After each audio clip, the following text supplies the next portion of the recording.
Hello everybody. आज का video हमारा जोग्राफिकल इंडिकेशन से रिलेटेड है।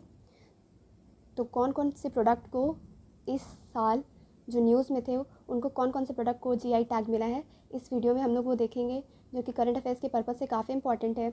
और हम लोग इसके बेसिक्स के बारे में भी जानेंगे कि जीआई क्या होता है और इसका बेनिफिट क्या है। किसी प्रोडक्ट को अगर जीआई टैग दे दी जाती है तो उसकी वैलिडेशन कब तक रहती है, किस किस लॉ के हिसाब से, या इंडिया में किस कौन सी अथॉरिटीज़ को गवर्न कर रही है, या इन सब चीज़ों के बारे में आज की वीडियो में हम लोग डिस्कस करेंगे। तो सबसे पहले हम लोग इसको जानते हैं कि जोग्राफिकल इंडिकेशन होता क्या है। तो ये जो जीआई एब्रिविएशन यूज़ किया जाता है वो जोग्राफिकल इंडिकेशन के लिए यूज़ किया जाता है। तो इसको समझने के लिए सबसे पहले हम लोग एक एग्जाम्पल समझ लेते हैं कि जैसे सपोज़ कीजिए हम लोग कोई भी मार्केट से कोई प्रोडक्ट खरीदते हैं। सपोज़ कीजिए टेलीविज़न एक खरीद रहे हैं, तो उसको जब हम लोग ख़रीदते हैं तो उसमें काफ़ी सारी डिटेलिंग उसके बारे में दी होती है, जैसे कि वो कहाँ मैन्युफैक्चर्ड हुई है, किस कंट्री में मैन्युफैक्चर हुई है, या फिर उसके कितना किलोवाट वो पावर कंज्यूम करती है। इस तरीके से काफ़ी सारी चीज़ों उसकी डिटेलिंग उसके अंदर प्रोडक्ट में मेंशन होती है।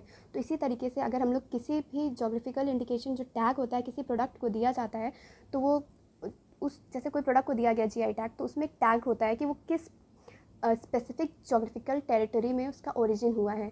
तो ये सब ये जैसे किसी भी प्रोडक्ट को उसको सर्टिफिकेट मिल जाता है, तो ये बताता है कि उसकी यूनिकनेस या डिस्टिंगनेस जो है, या उसकी जो क्वालिटी है, वो उस पर्टिकुलर लोकेशन में ओरिजिन होने की वजह से, उस पर्टिकुलर जोग्राफिकल लोकेशन या टेरिटरी में ओरिजिन की वजह से उसकी है। तो ये सब इसको हम लोग समझ लीजिए, जीआई टैग उन प्रोडक्ट को दिया जाता है जिसके which have specific geographical origin or have quality that can be attributed to specifically to that region। और इंडिया में जोग्राफिकल इंडिकेशन की जो रजिस्ट्री है वो हम लोग की चेन्नई में है, और इसको मिनिस्ट्री ऑफ कॉमर्स जो है ये पूरा एडमिनिस्टर करता है, इसको पूरा देखता है। और अभी सबसे पहला जो इंडिया में जोग्राफिकल इंडिकेशन टैग जो दिया गया था वो दार्जिलिंग टी को दिया गया है। दार्जिलिंग टी वेस्ट बंगाल की जो है उसको दिया गया जीआई टैग। ये काफ़ी इंपॉर्टेंट है, ये काफ़ी सारे एग्जाम से पूछा जाता है कि which Indian product which product has which is the first product which has been given GI tag. तो ये हमारा जोग्राफिकल इंडिकेशन हो गया कि होता क्या है। अब इसको देखते हैं कि इसकी लीगैलिटीज़ क्या है। इस जीआई टैग से रिलेटेड जो लीगैलिटीज़ है उसके बारे में हम लोग पढ़ेंगे। तो सबसे पहले इसको देखते हैं कि ये जो जो पेरिस कन्वेंशन थी, जो इंडस्ट्रियल प्रोटेक्शन राइट्स के रिलेटेड कन्वेंशन हुई थी, उसके अंदर इसको कवर किया जाता है एज एन आईपीआर। मतलब जो जीआई टैग होता है उसको आईपीआर एज की तरीके कवर किया जाता है। पेरिस कन्वेंशन में ये मेंशन किया गया था। और इंटरनेशनल लेवल पर अगर हम लोग बात करेंगे तो ये जो जीआई टैग होता है वो गवर्न करती है डब्ल्यूटीओ, मतलब वर्ल्ड ट्रेड ऑर्गेनाइजेशन गवर्न करती है इसको। अपने उसका जो एक एग्रीमेंट हुआ था trade related aspects of intellectual property right से रिलेटेड, उसके अंडर इसको गवर्न किया जाता है। और जबकि इंडिया में इसको गवर्न करता है, जो जीआई रजिस्ट्रेशन होता है उसको geographical indication of good acts 1999 के अंदर गवर्न किया जाता है इसको, जीआई टैग को। अब इसकी हम लोग वैलिडिटी के बारे में पढ़ लेते हैं। तो जैसे किसी प्रोडक्ट को, अगर कोई भी प्रोडक्ट को जीआई टैग इशू कर दिया गया है, उसको सर्टिफिकेट इशू कर दिया गया है कि ये पर्टिकुलर प्रोडक्ट है जिस लोकेशन से, स्पेसिफिक जोग्राफिकल लोकेशन से जो ओरिजिनेटेड है, उसकी ऑथेंटिसिटी के लिए, तो वो जो प्रोडक्ट होगा 10 साल के लिए, पीरियड ऑफ 10 ईयर्स के लिए वो वैलिड होता है। और उसको फिर हम लोग 10 ईयर्स ख़त्म होने के बाद उसको रीन्यूड भी करा सकते हैं। तो ये इसकी वैलिडिटी पीरियड हो जाती है। फिर प्रोटेक्शन के बारे में बात करें तो अगर किसी भी प्रोडक्ट को जीआई टैग मिल गया है तो कोई और कंपनी या कोई पर्सन उसको सेल नहीं कर सकता उसी नाम के हिसाब से। जैसे कि अगर सपोज़ कीजिए सिलाऊ खाजा है, तो उसको सिलाऊ उस जोग्राफिकल लोकेशन का नाम हो गया, और जो प्रोडक्ट था वो खाजा हो गया, तो उसको सिर्फ वहीं के जगह के जो होंगे वही लोग उसको उस नाम से यूज़ कर सकते हैं। कोई और वो सेम नाम नहीं यूज़ कर सकता।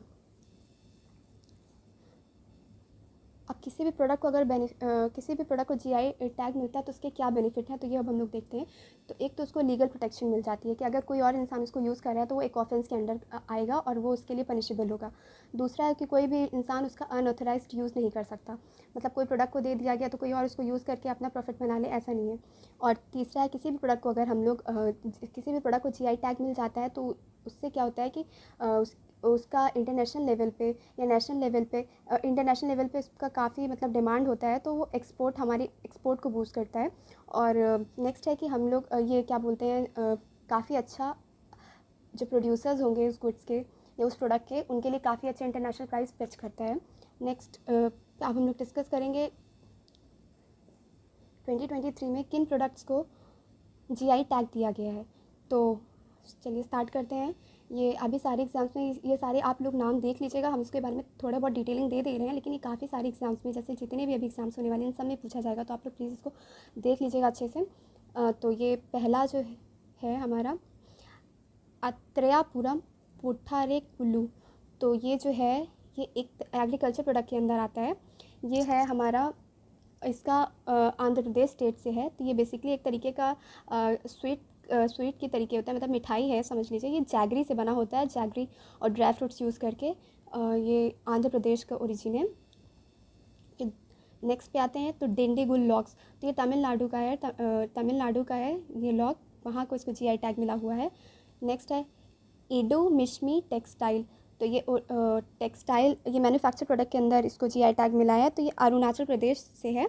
तो इसमें क्या है कि ये मतलब एक तरीके से शॉल टाइप का होता है, जो वहाँ के लोग मतलब हैंड वोवन टेक्सटाइल है, इसको लोग यूज़ करते हैं स्कर्ट टाइप में, मतलब पहनने के लिए यूज़ करते हैं वहाँ पे। नेक्स्ट है खोला चिली, तो ये गोवा स्टेट से है, इसको गोवा का है, यहाँ का जीआई इंडिकेशन दिया गया है। नेक्स्ट है कंडंगी साड़ी, तो ये जैसे पिक्चर में देख सकते हैं, मैंने इसकी इमेज भी यहाँ पे पेस्ट कर दी है, ये तमिलनाडु की है, तो इसको जीआई टैग मिला है। नेक्स्ट है पलानी पंचामृतम, ये तमिलनाडु का है। तो ये एक तरीके से प्रसाद है, तो प्रसाद होता है, काफ़ी सारे इंग्रेडिएंट्स से मिलके बना होता है, तो ये वहाँ का है, इसको भी जीआई टैग मिला हुआ है। नेक्स्ट है हमारा मीज़ो पोंश है, तो ये मिज़ोरम का है, ये एक तरीके से मफलर है, इसको हाँ मिज़ोरम का है, इसको जीआई टैग मिला है अभी। नेक्स्ट है गुलबर्ग तुअर दाल, तो ये कर्नाटका का है, इस तुअर दाल को जीआई टैग दिया गया है। नेक्स्ट है मणिपुरी ब्लैक राइस, तो ये मणिपुर की है, इसे जीआई टैग मिला है।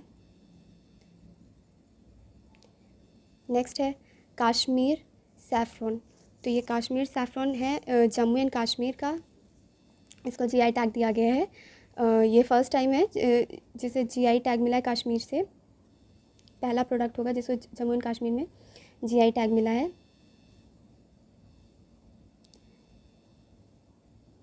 नेक्स्ट है मरम, ये भी वहाँ का हाथ से बुना हुआ एक तरीके का प्रोडक्ट, हाथ से बुना हुआ मफलर टाइप का कुछ प्रोडक्ट होता है, इसको ये लोग टेक्सटाइल की तरीके, इसको काफ़ी सारा मतलब वहाँ के लोग यूज़ करते हैं पहनने के लिए। मिज़ोरम का ये प्रोडक्ट है। नेक्स्ट है